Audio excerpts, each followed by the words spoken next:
എത്ര മനോഹരമാണ്, എത്ര ഭക്തിസാന്ദ്രമാണ് ഈ ദൃശ്യങ്ങൾ. ഭാരതത്തിൻ്റെ പ്രഥമ പൗരയാണ് അയ്യനെ മനസ്സിൽ ധ്യാനിച്ചുകൊണ്ട് ശരണമന്ത്രങ്ങൾ കൊണ്ട് മുഖരിതമായ ഭക്തിസാന്ദ്രമായി അന്തരീക്ഷത്തിൽ കെട്ടുനിറച്ചുകൊണ്ട് സ്വാമിയേ ശരണമയ്യപ്പ എന്ന് മനസ്സിലും ഉരുവിട്ടുകൊണ്ട് ഇതാ മല കയറാൻ പോവുകയാണ്. ഒരു വശത്ത് എങ്ങനെയാണ് ഭഗവാൻ അയ്യപ്പനെ രാജ്യത്തിൻ്റെ പ്രഥമ പൗരയടക്കം നോക്കിക്കാണുന്നത്, വിശ്വസിക്കുന്നത്, അനുഷ്ഠിക്കുന്നത് എന്ന് നോക്കൂ. മാത്രമല്ല കൂടെ വന്ന സെക്യൂരിറ്റി ജീവനക്കാരുൾപ്പെടെ ഇരുമുടി ഏന്തി വ്രതമെടുത്ത്, അതാണ് ഏറ്റവും എടുത്തു പറയേണ്ടത്, വ്രതമെടുത്ത് ആ ആരാധനാലയത്തിൽ പാലിക്കേണ്ട എല്ലാ നിഷ്ഠകളും പാലിച്ചുകൊണ്ട് ഇപ്പോൾ സ്ക്രീനിൽ കാണാം കൂടെയുള്ള മൂന്ന് പ്രധാനപ്പെട്ട ഉദ്യോഗസ്ഥരും ഇരുമുടി ഏന്തി ശരണം വിളിച്ചുകൊണ്ട് പോകുന്നു. ഒരു വശത്ത് ഇങ്ങനെ ഗോകുൽ, മറുവശത്ത് എന്താണ് സ്ഥിതി? ഇതെല്ലാം കാത്തു സൂക്ഷിക്കേണ്ട ഇവിടെയുള്ള ചില ആളുകളും ബോർഡിലെ അധികാരികളും ദേവസ്വം മന്ത്രിമാരൊക്കെ എങ്ങനെയാണ് ഇതിനെ ട്രീറ്റ് ചെയ്യുന്നത്? മറുവശത്ത് അതും കൂടി ഒന്ന് ആലോചിച്ച് നോക്കൂ. തീർച്ചയായിട്ടും അങ്ങനത്തെ രണ്ട് പരിച്ഛേദങ്ങൾ ഇന്ന് ശബരിമലയിൽ കാണാൻ സാധിക്കും. കാരണം ദേവസ്വം മന്ത്രി VN വാസവൻ അടക്കമുള്ള ആളുകൾ, ഇവിടുത്തെ ഭരണവൃന്ദങ്ങൾ ഈ രാഷ്ട്രപതിയോടൊപ്പം തന്നെ ശബരിമലയിലേക്ക് പോയിട്ടുണ്ട്. അവിടെ അവർ സ്വീകരിക്കുന്ന നിലപാട് നമുക്ക് കാണുവാനായിട്ട് സാധിക്കും. മറുവശത്താണ് രാഷ്ട്രപതിയുടെ ഈ ഉദാത്തമായിട്ടുള്ള മാതൃക. അതായത് ആ ഒരു ക്ഷേത്രത്തിൽ, കാനന ക്ഷേത്രത്തിൽ, പരിപാവനമായിട്ടുള്ള ശബരിമല ക്ഷേത്രത്തിൽ ഏതു വിധത്തിൽ പെരുമാറണമോ, അവിടേക്ക് ഏതു വിധത്തിൽ പ്രവേശിക്കണമോ അതെല്ലാം പാലിച്ചുകൊണ്ട് നിഷ്ഠാപൂർവകമായിട്ട് രാഷ്ട്രപതിയും രാഷ്ട്രപതിയോടൊപ്പമുള്ള ഉദ്യോഗസ്ഥരും അതെല്ലാം പാലിക്കപ്പെട്ടുകൊണ്ട് ശബരീശ ദർശനത്തിനായി പോകുന്ന കാഴ്ചയും നമുക്ക് കാണുവാനായിട്ട് സാധിക്കുന്നുണ്ട്. മറുവശത്താണ് സൂചിപ്പിച്ചതുപോലെ തന്നെ ഇത്തരത്തിൽ ഈ ഒരു വിധ്വംസക ശക്തികൾ, പ്രത്യേകിച്ച് ശബരിമലയെയും അവിടുത്തെ ആചാരാനുഷ്ഠാനങ്ങളെയും അയ്യപ്പനെയും ഒക്കെ നശിപ്പിക്കണമെന്ന് മാത്രം ഉദ്ദേശ ലക്ഷ്യമുള്ള ഒരു കൂട്ടർ കൂടി അവിടെ ഉള്ളത്. അങ്ങനെ തന്നെ വേണം പറയാൻ. കട്ടുമുടിക്കാൻ മാത്രം, ദേവനെ കാണുമ്പോൾ, ദേവന്റെ മുതലുകൾ കാണുമ്പോൾ ഒക്കെ ഇതൊക്കെ എങ്ങനെ അടിച്ചു മാറ്റാം എന്ന ചിന്തയോടുകൂടി മല കയറുന്ന ഒരു വിഭാഗം.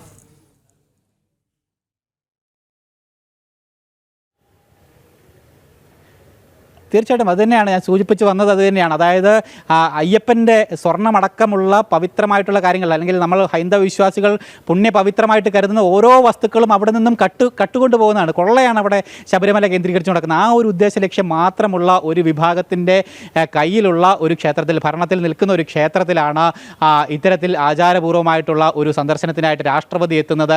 അത് തീർച്ചയായിട്ടും രാഷ്ട്രപതിയുടെ ഭാഗത്തു നിന്നും നൽകുന്നത് ഒരു മറുപടി കൂടിയായിട്ട് നമ്മൾ കണക്കാക്കണം. ഇങ്ങനെയാണ് ഇവിടെ വരേണ്ടത്, ഇങ്ങനെയാണ് ഇവിടെ പെരുമാറേണ്ടത് എന്നൊക്കെ ഇവിടുത്തെ ഭരണാധികാരികൾക്ക്, അവിടുത്തെ ചില ഗൂഢലക്ഷ്യങ്ങളോടും കൂടി മാത്രം അവിടെ നിൽക്കുന്ന ചില ആളുകൾക്കുള്ള കൃത്യമായിട്ടുള്ള മറുപടി തന്നെയാണ് രാഷ്ട്രപതിയുടെ സന്ദർശനം എന്നുള്ള കാര്യത്തിൽ യാതൊരു സംശയവുമില്ല. എന്തായാലും ഇതൊക്കെ കണ്ട് മനസ്സിലാക്കേണ്ടത് തന്നെയാണ്. അതൊക്കെ മനസ്സിലാക്കുമോ ഇല്ലയോ എന്നുള്ളത് മറ്റൊരു കാര്യം. എന്തായാലും ഇതിനൊക്കെ മുൻപും ഇത്തരത്തിൽ ഒക്കെ കണ്ട് മനസ്സിലാക്കാൻ അവസരം ഉണ്ടായിട്ട് പോലും അതിനൊന്നും ശ്രമിക്കാതെ അവിടുത്തെ സ്വത്തുവകകൾ മാത്രം ലക്ഷ്യം വെച്ചുകൊണ്ട് അത് കൈക്കലാക്കാൻ വേണ്ടിയിട്ട് മാത്രം നടപടികളൊക്കെ നടത്തിക്കൊണ്ടിരിക്കുന്ന ഒരു കൂട്ടം ആൾക്കാർ മാത്രമാണ് അവിടെയുള്ളത്. എന്തായാലും ഇന്നും ആ കൂട്ടർ അവിടെ തന്നെയുണ്ട്. ഇന്നത്തെ സാഹചര്യവും അതേ സാഹചര്യം തന്നെയാണ്. പ്രത്യേകിച്ച് ശബരിമലയെ സംബന്ധിച്ചിടത്തോളം ഏറെ വിവാദങ്ങൾ നിറഞ്ഞു നിൽക്കുന്ന ഒരു കലുഷിതമായിട്ടുള്ളൊരു സാഹചര്യവും അന്തരീക്ഷവുമാണ് ശബരിമലയിൽ ഇപ്പോഴുള്ളത്. എന്തായാലും അതിനൊക്കെ ഒരു പരിഹാരം, അല്ലെങ്കിൽ അതിനൊക്കെ മുകളിലായിട്ട് രാഷ്ട്രപതിയുടെ സന്ദർശനം ഇന്ന് മാറുമെന്നുള്ള കാര്യത്തിൽ യാതൊരു സംശയവുമില്ല. എന്നോടൊപ്പം അരുൺ കൊടുങ്ങൂർ കൂടി ചേരുകയാണ്. നമ്മൾ സൂചിപ്പിച്ചുകൊണ്ടിരുന്നത് ആ ഒരു കാര്യമാണ്. ശബരിമലയിൽ എങ്ങനെയാണ് രാഷ്ട്രപതിയും അവരോടൊപ്പമുള്ള പരിചാരക വൃന്ദങ്ങളുമൊക്കെ ദർശനം നടത്തുന്നതെന്ന് മന്ത്രി VN വാസവൻ അവിടെ ഉണ്ട്. അദ്ദേഹം കണ്ടുപഠിക്കണം അല്ലേ? തീർച്ചയായും ഭഗവാന്റെ ഇടത്തേക്ക് ഒരു നിമിഷം നിൽക്കാൻ ആഗ്രഹിക്കുന്നതാണ് ഈ സഹസ്രകോടി ഭക്തജനങ്ങളും. ആ ഒരു മണ്ണിലേക്കാണ് എത്ര ആചാരപൂർവ്വമാണ് പമ്പയിലെത്തി ദേഹശുദ്ധി വരുത്തി അതിനുശേഷം ഭഗവാന്റെ മുന്നിലേക്ക്, പമ്പാ ഗണപതിക്ക് മുന്നിലേക്ക് എത്തി അവിടെ നിന്നും കറുപ്പുടുത്ത് കെട്ടു നിറച്ചുകൊണ്ട് ശരണം വിളിച്ചുകൊണ്ട് ശബരിമലയിലേക്ക് പോകുന്ന ആ മനോഹരമായ കാഴ്ചയാണ് നമ്മളിപ്പോൾ കണ്ടുകൊണ്ടിരിക്കുന്നത്. ഇനി 13 വളവുകളാണ് ഉള്ളത്. സ്വാമി അയ്യപ്പൻ റോഡ് വഴി 13 വളവുകൾ. ആ 13 വളവുകൾ കയറി അതിനുശേഷം ചരൽമേടെത്തി അവിടെ നിന്നും മരക്കൂട്ടത്തേക്ക് എത്തി അവിടെ നിന്നും നേരെ ഭഗവാന്റെ തിരുസന്നിധിയിലേക്ക് പൊന്നു 18-ാം പടിക്ക് താഴേക്കാണ് എത്തുക. ഇരുമുടി ഏന്തിക്കൊണ്ട് ആ 18 പടികൾ ചവിട്ടിക്കൊണ്ട് തത്വമസി എന്നുള്ള ആ ഒരു വാക്യം, ആ ഒരു ലോകത്തിന് മുന്നിൽ ശബരിമലയെ അടയാളപ്പെടുത്തുന്ന ഏറ്റവും പ്രധാനപ്പെട്ട ആ ഒരു വാക്യത്തിന് അപ്പുറത്തേക്ക് ഭഗവാന്റെ സന്നിധിയിലേക്ക് എത്തുന്ന ആ മനോഹരമായുള്ള വേറെ നിർവചനം വചനം നൽകിയ ആളും കൂടെയുണ്ട്. നീ ഞാനാകുന്നു എന്നാണ് പറഞ്ഞത്. അതിൻ്റെ ആ ഒരു വിവാദങ്ങളൊക്കെ തന്നെ അവിടെ നിൽക്കുമ്പോഴും എത്ര എത്ര എത്ര ഭക്തി നിർഭരമായ ഒരു കാഴ്ചയാണ് ശബരിമല സന്നിധാനത്ത് നിന്ന് നമുക്ക് കണ്ടുകൊണ്ടിരിക്കുന്നത്. നമുക്കറിയാം, ഇന്നലെ രാത്രിയോടെ ഹരിവരാസനം കഴിഞ്ഞതിന് ശേഷമാണ് നമ്മൾ മലയിറങ്ങിയത്. സുരക്ഷാ ക്രമീകരണങ്ങളുടെ ഭാഗമായി തന്നെ അധികൃതർ നിർദ്ദേശിച്ച അടക്കമാണ് നമ്മൾ ഇറങ്ങിയത്. പക്ഷേ അവിടെയും ഒരു ഭക്തർക്കും ഒരു തരത്തിലുള്ള ബുദ്ധിമുട്ടുമില്ലാതെ അത് സുരക്ഷ ഒരു വശത്ത് കൃത്യമായി തന്നെ നടക്കാക്കുന്നു. വ്രതശുദ്ധിയോടെ വരുന്ന ഇരുമുടി കെട്ടേന്തി വരുന്ന ഭക്തർക്ക് ഒരു തരത്തിലുള്ള ബുദ്ധിമുട്ടുകളും ഇല്ലാതെ ഇന്ന് നേരത്തെ തന്നെ നിശ്ചയിച്ച പ്രകാരം ഇന്ന് നിയന്ത്രണങ്ങൾ വരുന്നു. എന്തായാലും ഇനി അയ്യൻ്റെ മുന്നിലേക്ക് എത്തുന്ന ആ ഒരു കാഴ്ചകൾ കാണാം നമ്മളെല്ലാം തന്നെ കാത്തിരിക്കുന്നത്. അത്ര ലോകത്തിൻ്റെ നെറുകയിലാണ് ശബരിമല നിൽക്കുന്നത്. അതിന് ഒന്നുകൂടി ഈ രാഷ്ട്രപതിയുടെ സന്ദർശനത്തിന് കൂടി മുഴുവൻ ശ്രദ്ധയും ഇന്ന് ലോകത്തിന്റെ മുഴുവൻ ശ്രദ്ധയും സന്നിധാനത്തേക്ക് വരികയാണ്, ശബരിമലയിലേക്ക് വരികയാണ്. അവിടെയും രണ്ട് വ്യത്യാസങ്ങളുണ്ട്. ഭഗവാന്റെ മുതൽ കട്ടെടുത്തിട്ടുള്ള ആ ശോഭ കെടുത്താൻ ശ്രമം നടത്തിയിട്ടുള്ള വാർത്തകൾ കൊണ്ട് ദേശീയ മാധ്യമങ്ങളൊക്കെ കഴിഞ്ഞ ദിവസങ്ങളിൽ വന്നതാണ്.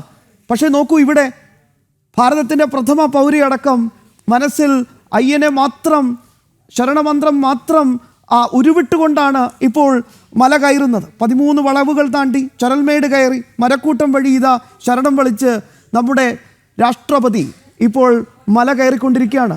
ഗോകുലെ, അതും കൂടി ഒന്ന് കമ്പയർ ചെയ്ത് നോക്കൂ.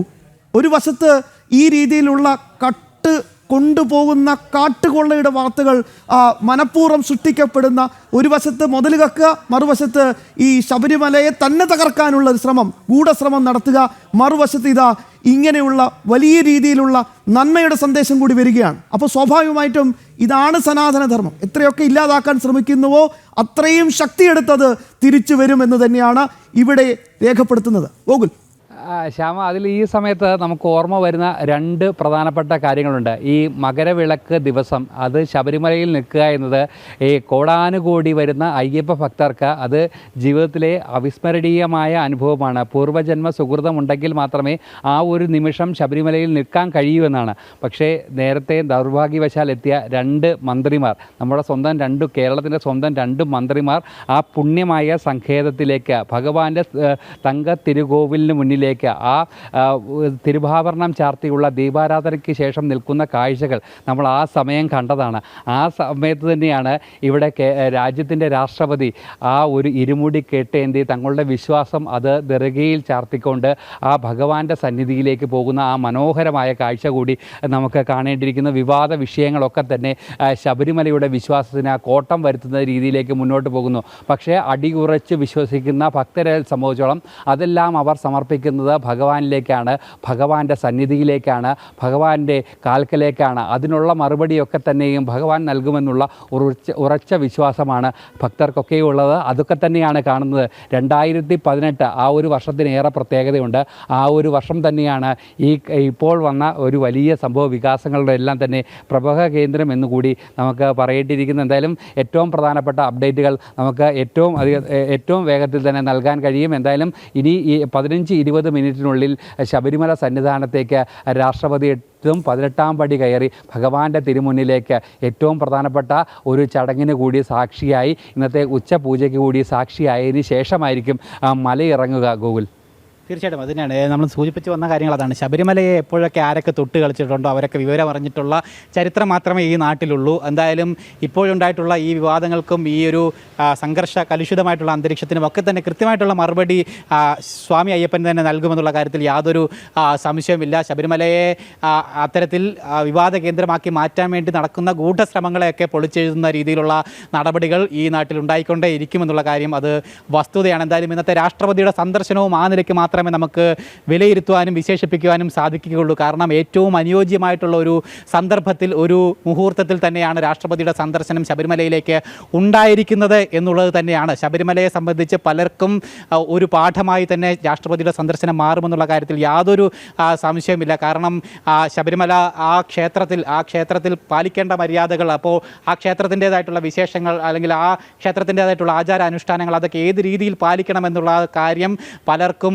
പാഠമായിട്ട് രാഷ്ട്രപതിയുടെ സന്ദർശനത്തിലൂടെ മനസ്സിലാക്കുവാനായിട്ട് സാധിക്കും എന്ന് തന്നെ നമ്മൾ വേണം കരുതാൻ. പക്ഷേ ദൗർഭാഗ്യവശാൽ ആ നിലയ്ക്ക് ബുദ്ധിയുള്ള അല്ലെങ്കിൽ ആ നിലയ്ക്ക് ചിന്താശേഷിയുള്ള ഭരണകർത്താക്കൾ അല്ലെങ്കിൽ ശബരിമലയെ നിയന്ത്രിക്കുന്ന ആളുകൾ ഉണ്ടോ എന്നുള്ള കാര്യം കൂടി സംശയമാണ്. എന്തായാലും മുമ്പും ഇത്തരത്തിൽ പഠിക്കാനൊക്കെ അവസരമുണ്ടായിരുന്നത് കൂടി, പ്രത്യേകിച്ച് 2019 രാഷ്ട്രീയമായിട്ട് തന്നെ അതിനെയൊക്കെ അല്ലെങ്കിൽ പാഠം ഉൾക്കൊള്ളേണ്ട ആളുകൾ തന്നെ പിന്നീട് ശേഷവും അതേ നിലപാട് തന്നെ തുടരുന്ന കാഴ്ചയൊക്കെ നമ്മൾ കണ്ടതാണ്. അല്ലെങ്കിൽ കിട്ടിയിട്ടുള്ള വിപത്തുകളിൽ നിന്നും പാഠം ഉൾക്കൊള്ളാത്ത ഒരു കൂട്ടർ തന്നെയാണ് വീണ്ടും ശബരിമലയെ നിയന്ത്രിക്കുന്നതിന് വേണ്ടി അല്ലെങ്കിൽ നിയന്ത്രിച്ചുകൊണ്ടേ ഇരിക്കുന്നത്.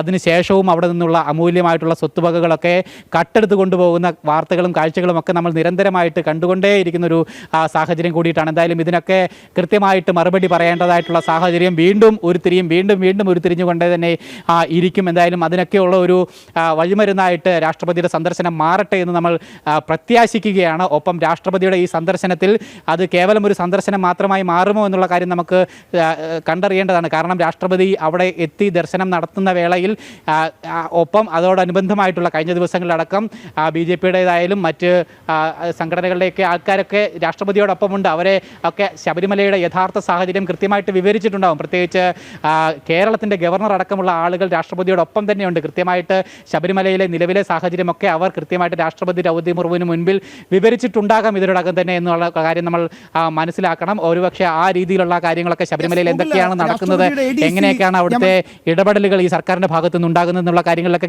കൃത്യമായിട്ട് ധാരണ ഒരുപക്ഷെ രാഷ്ട്രപതിക്ക് ലഭിച്ചിട്ടുണ്ടാവുകയും ചെയ്തിരിക്കാം. എന്തായാലും അതിനൊക്കെ ഒരു പ്രതിവിധി രാഷ്ട്രപതിയുടെ ഭാഗത്തു നിന്നും അല്ലെങ്കിൽ ഭാരതത്തിൻ്റെ ഭരണകർത്താക്കളുടെ ഭാഗത്തു നിന്നും ഉണ്ടാകും എന്ന് തന്നെ നമ്മൾ ഈ ഘട്ടത്തിൽ പ്രത്യാശിക്കേണ്ടതാണ്. എന്തായാലും രാഷ്ട്രപതിയുടെ സൗരവ് എസ് നായർ അദ്ദേഹമാണ് ഇപ്പോൾ ഇരുമുടി ഏന്തി രാഷ്ട്രപതിയെ അനുഗമിക്കുന്നത്. ഒപ്പം മറ്റ് 2 പ്രധാനപ്പെട്ട ഉദ്യോഗസ്ഥരും വ്രതശുദ്ധിയോടുകൂടി 18ാം പടി കയറാൻ തയ്യാറെടുത്ത് നിൽക്കുകയാണ്. എന്തായാലും ഇപ്പോൾ കൃത്യം 11:50 രാഷ്ട്രപതിയെ വഹിച്ചുകൊണ്ട് ഈ ഗുർഖ വാഹനങ്ങൾ സന്നിധാനത്തെത്തും എന്നാണ് നമുക്കിപ്പോൾ ലഭിക്കുന്ന ഏറ്റവും പ്രധാനപ്പെട്ട ഒരു അപ്ഡേറ്റ്.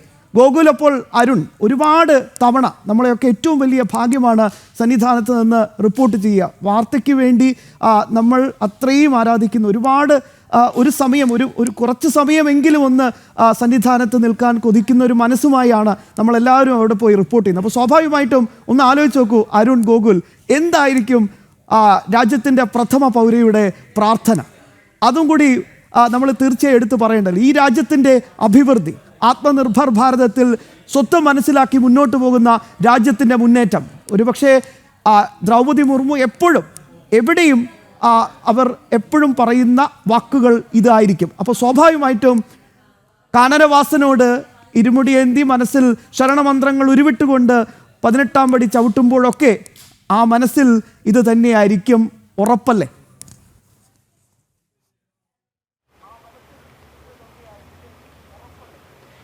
തീർച്ചയായിട്ടും ഭാരതമെന്ന് പറയുന്നത്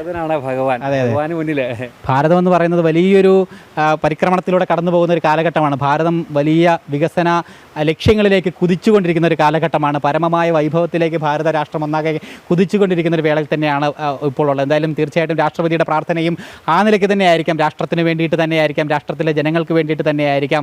വലിയ ലക്ഷ്യങ്ങൾ നമുക്ക് മുൻപിലുണ്ട്, ആ വലിയ ലക്ഷ്യങ്ങൾ പൂർത്തീകരിക്കേണ്ടതായിട്ടുണ്ട്. ഇനിയും ആ ലക്ഷ്യങ്ങൾ പൂർത്തീകരിക്കുന്നതിന് വേണ്ടിയിട്ടുള്ളൊരു പ്രാർത്ഥനകൾ തന്നെ രാഷ്ട്രപതിയുടെ ഭാഗത്ത് നിന്നും ശബരിമല ശ്രീധർമ്മശാസ്താവിന് മുന്നിൽ എത്തുമെന്നുള്ള കാര്യത്തിൽ യാതൊരു സംശയവുമില്ല. എല്ലാവരും തീർച്ചയായും ഇനി നമ്മൾ കാത്തിരിക്കുന്നത് ആ പൊന്നു 18ാം പടി, 18 മലകളെ സാക്ഷിയാക്കിയുള്ള ആ പൊന്നു 18ാം പടി കയറുന്ന ആ മനോഹരമായ ഒരു ദൃശ്യങ്ങൾക്ക് വേണ്ടിയാണ്. കറുപ്പെടുത്തുകൊണ്ട് ഇരുമുടി കെട്ടേന്തിക്കൊണ്ട് ശരണം വിളിച്ചുകൊണ്ട് അങ്ങ് സന്നിധാനത്തേക്ക് പോകുന്ന ആ മനോഹരമായ ഒരു കാഴ്ച നമ്മൾ കണ്ടു. ഇനി 18ാം പടി കയറുന്ന ആ മനോഹരമായ കാഴ്ച, അതോടൊപ്പം തന്നെ ഉച്ചപൂജ തൊഴുതു നിൽക്കുന്ന ആ ഒരു കാഴ്ച, ഈ 2 കാഴ്ചകളാണ് ഏറ്റവും പ്രധാനപ്പെട്ടത് ശബരിമലയിൽ നിന്ന് വരാനുള്ളത്. എന്തായാലും ഏറ്റവും പ്രധാനപ്പെട്ടത് നമുക്ക് ലഭിക്കുന്ന വിവരങ്ങൾ അനുസരിച്ച് 13ാം വളവ് കഴിഞ്ഞ് സന്നിധിയിലേക്ക് രാഷ്ട്രപതിയുടെ ആ വാഹന വ്യൂഹം പ്രത്യേകം തയ്യാറാക്കിയ ഗൂർഖ വാഹനങ്ങൾ അങ്ങനെ കടന്നു പൊക്കൊണ്ടിരിക്കുകയാണ്. ഏതായാലും ഇനിയും 10-15 മിനിറ്റിനുള്ളിൽ ശബരിമല സന്നിധാനത്തേക്ക് എത്തും. 18ാം പടിക്ക് താഴേക്ക് ആ വാഹന വ്യൂഹങ്ങളൊക്കെ തന്നെയും എത്തും. അവിടെ നിന്നും 18ാം പടി കയറി സന്നിധാനത്തേക്ക് പോകും. ആ സമയത്ത് ഉച്ചപൂജ കണ്ടു തൊഴുതുകൊണ്ടായിരിക്കും അതിനുശേഷമായിരിക്കും ഈ ഒരു മലയിറക്കവും മടക്കവും ഒക്കെ ഉണ്ടാകുക. എന്തായാലും ഇനിയുള്ള, ഞാൻ നേരത്തെ രാവിലെയൊക്കെ തന്നെ സൂചിപ്പിച്ചു, ഇനിയുള്ള ഒരു നട തുറക്കുന്നത് അത് വൃശ്ചിക പുലരിക്ക് മുമ്പ് തലേ ദിവസമാണ് തുറക്കുക. വരുന്ന 2 മാസക്കാലം 60 ദിവസത്തിലേറെ മണ്ഡല മകരവിളക്ക് തീർത്ഥാടന കാലമാണ്. ആ തീർത്ഥാടന കാലത്ത് ആ ഭക്തരെ സംബന്ധിച്ചോളം കേരളം ഒന്നാകെ ഭക്തിയുടെ ലഹരിയിലേക്ക്, പുണ്യമാസത്തിലേക്ക് കടക്കുന്ന ആ ഒരു സമയത്ത് കൂടിയാണ് ഇനി പോകുന്നത് എന്നുള്ള കാര്യത്തിൽ യാതൊരു തരത്തിലുള്ള സംശയമില്ല. സ്ക്രീനിലൂടെ ഒരു 3-4 വർഷങ്ങൾക്ക് മുമ്പ് ഭക്തർ കണ്ണീരോടുകൂടി കണ്ട ഒരുപാട് കാഴ്ചകളുണ്ടായിരുന്നു. ശരണം വിളിച്ചാൽ, നാമം ജപിച്ചാൽ ക്രിമിനൽ കുറ്റമാകുന്ന ഒരു കാലഘട്ടം. ഇരുമുടി ഏന്തി ശബരിമല ചവിട്ടിയാൽ ആ ഇരുമുടി ബലം പ്രയോഗിച്ച് വാങ്ങി വലിച്ചെറിയുന്ന ഒരു കാലഘട്ടം. അതൊക്കെ മാറി. നോക്കൂ, ഇന്ന് രാജ്യത്തിൻ്റെ പ്രഥമ പൗരയാണ് ശരണം വിളിക്കുന്നത്. രാജ്യത്തിൻ്റെ പ്രഥമ പൗരയാണ് ഇരുമുടിയേന്തി സന്നിധാനത്തേക്ക് മല കയറുന്നത്. രാജ്യത്തിൻ്റെ പ്രഥമ പൗരയാണ് 18ാം പടി ചവിട്ടി അയ്യനെ കാണാൻ, ആ ദർശന സായുജ്യമണയാൻ ഇപ്പോൾ എത്തുന്നത്. അവരൊക്കെ ഒന്ന് കാണട്ടെ. ഇതാണ് സനാതനധർമ്മത്തിൻ്റെ ശക്തി.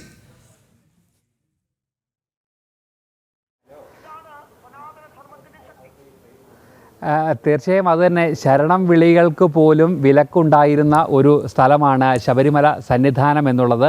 അത് കൃത്യമായി തന്നെ 2018 ശേഷം, അതായത് ശരണം വിളിക്ക് പോലും വലിയ വിലക്ക് ഉണ്ടായിരുന്ന, ശരണം വിളിക്കുന്ന അയ്യപ്പന്മാരെ, വ്രതം നോറ്റെത്തിയ അയ്യപ്പന്മാരെ കേസെടുത്ത് അറസ്റ്റ് ചെയ്യുന്ന ഒരു ശബരിമലയിൽ തന്നെയാണ് ഈ കാഴ്ചകൾ എന്നതും നമുക്കറിയാം. ശബരിമലയെ എത്രയൊക്കെ തകർക്കാൻ നോക്കിയാലും, എത്രയൊക്കെ ശബരിമലയുടെ വിശ്വാസത്തിന് കോട്ടം വരുന്ന രീതിയിൽ പ്രവർത്തിച്ചാലും, എത്രയൊക്കെ തന്നെ പ്രഹരമേൽപ്പിച്ചാലും അതൊന്നും ഒരു ചെറിയ പോറൽ പോലും ശബരിമലയ്ക്ക് ഉണ്ടാകില്ല എന്ന ഏറ്റവും പ്രധാനപ്പെട്ട ഉത്തമമായ ഒരു ബോധ്യം തന്നെ ഉണ്ടാക്കുന്നതാണ്. അത് 2019 മുതൽ നമ്മൾ കണ്ടുവരുന്ന കാഴ്ചയാണ്. അതിന് ഏറ്റവും ഒടുവിലാണ് രാഷ്ട്രത്തിൻ്റെ രാഷ്ട്രപതി തന്നെ ഈ ഇരുമുടിക്കെത്തേന്തിക്കൊണ്ട് കറുപ്പുടുത്തുകൊണ്ട്, ആ കറുപ്പുടുത്തുകൊണ്ടാണ് സന്നിധാനത്തേക്ക്, അയ്യൻ്റെ തിരുസന്നിധിയിലേക്ക് പോകുന്ന ഏറ്റവും മനോഹരമായുള്ള ഒരു കാഴ്ച കണ്ടത്. എന്തായാലും ഇനി ഏതാനും മിനിറ്റുകൾ മാത്രമാണ് രാഷ്ട്രപതി ഈ ഒരു സന്നിധിയിലേക്ക് എത്താനുള്ളത്. ശ്യാമ, യെസ്, മഞ്ഞടിഞ്ഞ മാമലയിൽ പൊന്നടിഞ്ഞ ശ്രീകോവിലേക്ക് നെയ്യണിഞ്ഞ ആ തിരുരൂപം കാണാൻ, ദർശന സായുജ്യമണയാൻ രാജ്യത്തിൻ്റെ പ്രഥമ പൗരൻ, 1ാമത്തെ പൗരൻ, സർവ്വസൈന്യാധിപയായ ദ്രൗപദി മുർമു ഇതാ എത്തിക്കൊണ്ടിരിക്കുകയാണ്.